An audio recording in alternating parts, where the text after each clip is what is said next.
Welcome to Invest and Prosper, your number one tool to help you achieve your journey towards financial freedom. Over the past few decades, our world has gone through a digital transformation.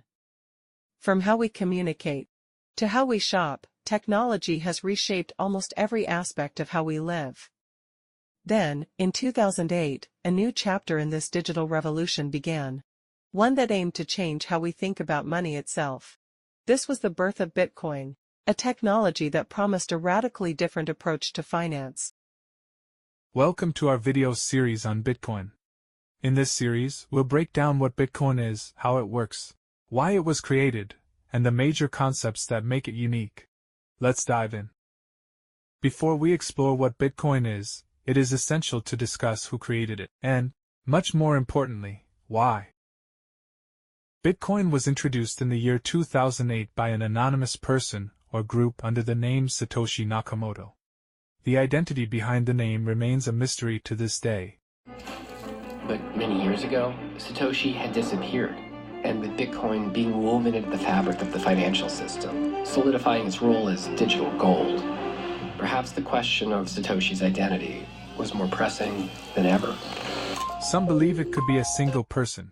Others speculate that it's a group of developers. But in the end, the anonymity is part of what makes the project so intriguing and powerful. In 2008, amidst one of the most severe financial crises in modern history, this mysterious figure published the Bitcoin white paper to the world. This document outlined a bold vision for an entirely new form of digital money.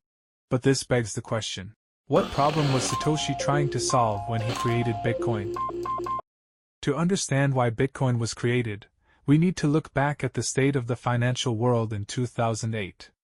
This was a time when major banks around the globe were crumbling under the weight of their own risky lending practices, excessive leverage, and, in some cases, outright fraud.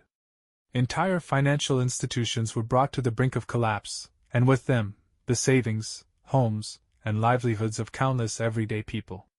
As the crisis deepened, governments stepped in with massive bailouts to stabilize the economy, pouring billions of taxpayer dollars into these failing institutions. This left ordinary citizens bearing the financial burden of mistakes made by powerful banks, adding to a sense of mistrust and frustration toward a financial system that seemed to serve only those at the top.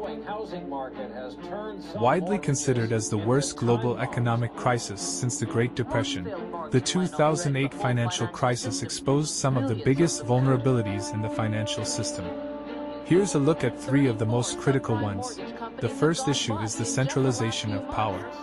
A small group of large banks and government institutions holds a huge amount of control over the entire financial system. They make the key decisions, set the policies, and handle the transactions that affect all of us. But when these powerful entities make mistakes or act irresponsibly, the effects ripple outward, impacting everyday people who had no hand in those decisions and who often bear the brunt of the fallout. The second major issue is the lack of transparency. In the years leading up to the 2008 crash, banks were taking on enormous risks, but much of this was hidden from public view. Complex financial products and risky lending practices were buried under layers of confusing jargon, obscuring the reality of the situation.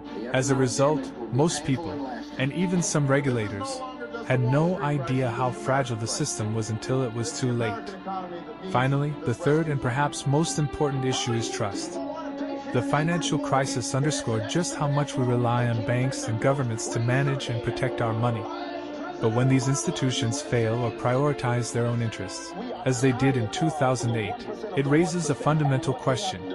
Can we truly trust them to act in the best interests of the public? This breakdown of trust, power, and transparency in traditional finance is exactly what Bitcoin's creator, Satoshi Nakamoto, aimed to address by proposing a decentralized system, one that would put control back into the hands of individuals. At the peak of the 2008 financial crisis, amidst uncertainty and collapsing institutions, this unknown figure introduced the Bitcoin white paper to the world. The timing? Far from a coincidence. Here, Satoshi laid the groundwork for Bitcoin, an open-source, decentralized currency meant to empower individuals and sidestep banks and governments. This wasn't just another currency. It was a radical vision to give financial power back to the people. Bitcoin's journey from a niche idea to a household name started quietly, in the far corners of the internet. In early 2009, within obscure online forums, Satoshi shared bold ideas that challenged traditional finance and dared to imagine a currency free from centralized control.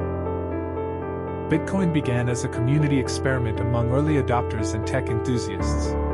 It found its way into home poker games and casual transactions, until a now legendary moment in 2010 when someone paid 10,000 bitcoins for 2 Papa John's pizzas. This simple exchange marked Bitcoin's entry into real-world use, a small step with huge implications. But just as Bitcoin began to gain traction, Satoshi Nakamoto vanished without a trace in 2011. Communication ceased, and the identity behind Bitcoin became one of its greatest mysteries. Far from stalling, however, Bitcoin only grew stronger in Satoshi's absence.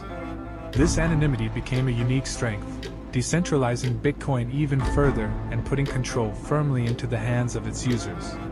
With no central figure, Bitcoin stood alone, an unchangeable, autonomous network.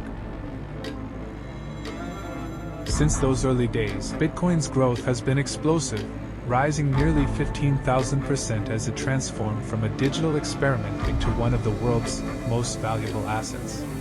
Today, it's among the top 10 assets globally by market cap, rivaling financial giants like Amazon, Nvidia, and even historical stores of wealth like silver and gold. As Bitcoin's price approaches a new all-time high, its market cap alone would make it the 13th largest economy if it were a country.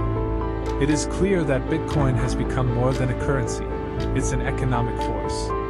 And this is only the beginning. Make sure to subscribe to stay tuned for our next episode where we will break down what Bitcoin really is and why so many see it as a revolutionary alternative to traditional finance.